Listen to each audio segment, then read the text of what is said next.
That's right. It's going to be a struggle, according to the World Bank, across the East Asia and Pacific region. It says that this pandemic has caused an unprecedented shock to these economies. And to demonstrate the scale of this impact, we've received some figures from them. So last year, China's GDP growth was 6.1%, according to official figures.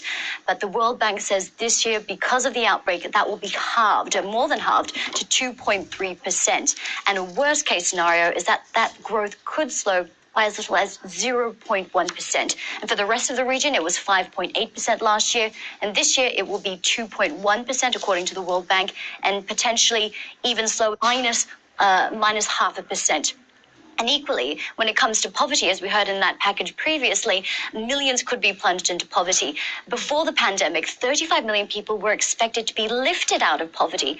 Because of it, 24 million at least will stay in poverty, and an additional 11 million could be plunged into poverty. And this is really bad news for China, because this was supposed to be a banner year for the Chinese government. 2020 was the year that they promised to eliminate poverty from the entire country. That's people living on less than $5.50 a day.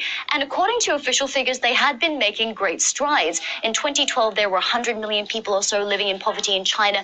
And last year, that number was about 6 million.